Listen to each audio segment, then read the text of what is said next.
नमस्कार दोस्तों, स्वागत है आप सभी का मेरे YouTube चैनल स्टडी टूल्स में। तो आज के इस क्लास में हम प्रश्नावली 3.3 के क्वेश्चन नंबर 2 के आखिरी क्वेश्चन 5वें को हल करने जा रहे हैं और इसी के साथ ये हमारा प्रश्नावली 3.3 भी कंप्लीट हो जाएगा। तो जैसा कि इसमें दिया गया इस क्वेश्चन में कि किराए पर पुस्तकें देने वाली किसी पुस्तकालय का, ठीक है, कह रहा है कि कोई पुस्तकालय है जहाँ पर पुस्तकें किराए पर दी जाती हैं।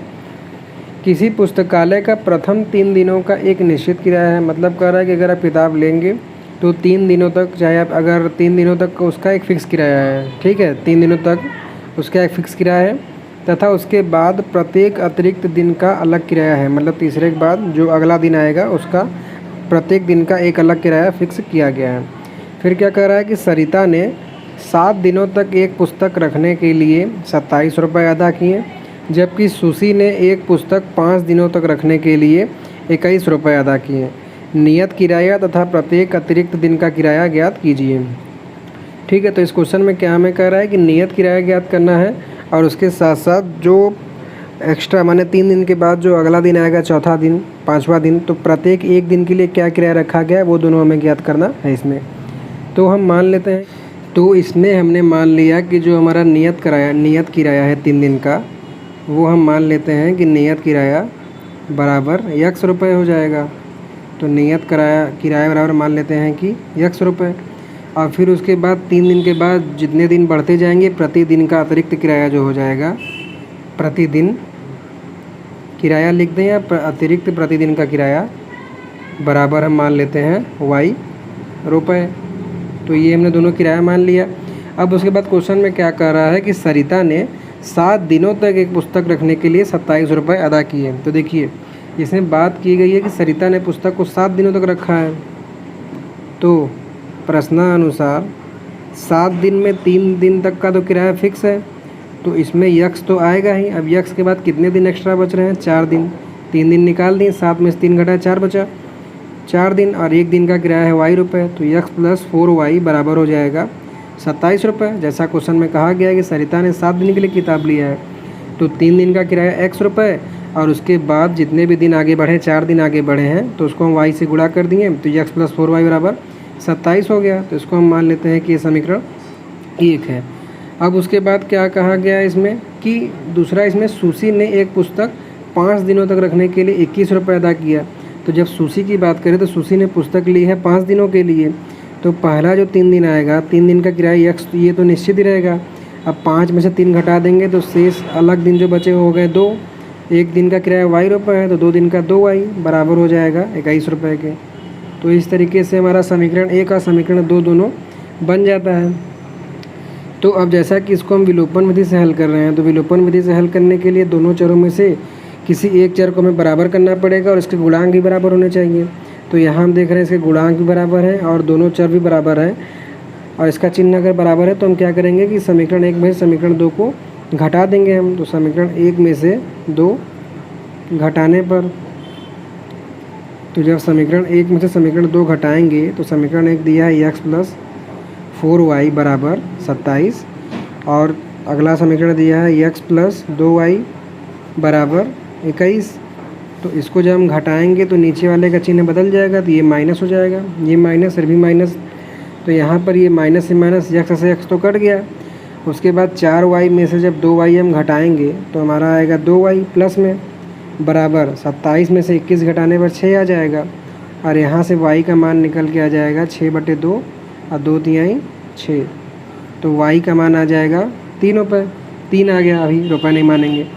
अब इस y का जो मान आया हुआ है इसको हम समीकरण 1 में रख दें या फिर समीकरण 2 में रख दें। तो y के इस मान को हम समीकरण 1 में रख देते हैं। तो y बराबर 3 समीकरण 1 में रखने पर, तो समीकरण 1 जैसा कि हमारा दिया हुआ है x प्लस 4y बराबर 27। तो x तो ऐसे रहेगा और y का मान 4 गुणे 3 हम रख देंगे बराबर 27। तो x प्लस 4 में 3 का गुणा करेंगे बराबर आएगा 12 बराबर 27। तो x बराबर 27 माइनस 12 और x बराबर 27 में से 12 घट के आ जाएगा 15। तो इस तरीके से x बराबर 15 आ गया। जो कि नियत किराया है तो इसलिए x बराबर आ जाएगा 15 रुपये, और y जो कि प्रतिदिन का किराया है तो y बराबर 3 है तो एक दिन का 3 रुपये हो जाएगा। अब अगर आप चाहें कि मैं जो सवाल हम हल कर रहे हैं वो सही है कि नहीं, इसको जांच करना चाहते हैं, तो इसके लिए x और y का मान दोनों समीकरण में रख के देख लीजिए। तो पहला समीकरण जैसा कि दिया है सरिता के लिए कि 7 दिन के लिए 3 दिन का किराया प्लस 4y, तो 3 दिन का किराया 15 प्लस 4 गुणे 3, तो ये हो जाएगा 15 प्लस 4 तिहाई 12 बराबर 27 रुपये आ गया। मतलब हमारा x और y का मान सही है। दूसरे में रख के देख लीजिए सुशी के लिए जिसने 5 दिन के लिया है, तो 3 दिन का किराया x रुपये प्लस 2 दिन का 2 गुणे y है बराबर 21, x का मान है 15 प्लस 2 गुणे 3, तो 15 धन 6 बराबर आ जाएगा 21, जो कि 21 रुपये दिया है। तो ये जो है क्वेश्चन हमारा जो मान रखा है सही है। अब एक बार मैं आपको बता देता हूँ कि आपको कैसे इसको कॉपी में लिखना है।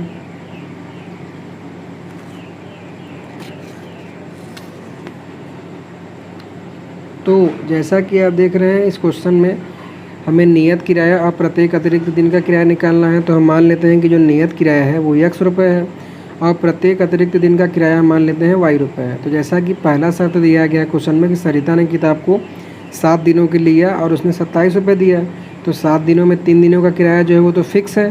फिर उसके बाद बचे 4 दिन, तो एक दिन का किराया y रुपये है, तो 4 से हमने y में गुणा कर दिया, तो x प्लस 4y बराबर हो गया 27 के बराबर। फिर उसके बाद उसमें क्या कहा गया, दूसरा कंडीशन कि सुशी ने एक किताब 5 दिन के लिए लिया हुआ है, तो उसी प्रकार जैसे 5 दिन में से 3 दिन का किराया तो फिक्स है, तो ये x प्लस 2 दिन बचे एक्स्ट्रा, तो 2 दिन का किराया हो जाएगा 2y बराबर 21, तो x प्लस 2y बराबर 21। फिर विलोपन विधि से सॉल्व करने के लिए गुणांक दोनों बराबर थे, तो हमने समीकरण 1 में से समीकरण 2 को घटा दिया। हमने जब घटा दिया तो ये नीचे वाले समीकरण का तीनों चिन्ह बदल जाएगा, सब प्लस था तो माइनस हो गया, तो x से x तो कट गया। फिर 4y में से 2y गए तो बचा 2y बराबर 27 में से 21 गई बचा 6, और y का मान आ गया 3। अब इस y के इस मान को हम समीकरण 1 में रख दिए, आप चाहें तो समीकरण 2 में भी रख सकते हैं। तो समीकरण एक जैसा कि दिया हुआ x प्लस 4y बराबर 27, तो ये हमने रखा, y की जगह 3 रख दिए, तो x प्लस 4 गुणे 3 बराबर 27, तो x बराबर 4 तिहाई 12 हो जाएगा, उधर जाके माइनस हो जाएगा, तो 27 माइनस 12 x बराबर आ जाएगा 15। तो इस तरीके से नियत किराया x बराबर 15 रुपये आ गया और प्रत्येक अतिरिक्त दिन का किराया आ गया y बराबर 3, और इस तरीके से प्रश्नावली 3.3। तो अब आपके सामने क्वेश्चन का सॉल्यूशन दिखाया जा रहा है, जिसे देखकर आप इसे अपने कॉपी में नोट कर सकते हैं। और अगर आपको बताया गया सवाल समझ में आया हो तो प्लीज़ वीडियो को लाइक कीजिएगा। इस वीडियो को अधिक से अधिक अपने फेसबुक, व्हाट्सएप सभी कॉन्टैक्ट में शेयर कीजिएगा, जिससे कि अधिक से अधिक बच्चे इस क्वेश्चन को पढ़ सकें। और आगे की आने वाली वीडियो से अपडेट रहने के लिए चैनल को सब्सक्राइब करिएगा और बेल आइकन को दबा लीजिएगा। So thanks for watching.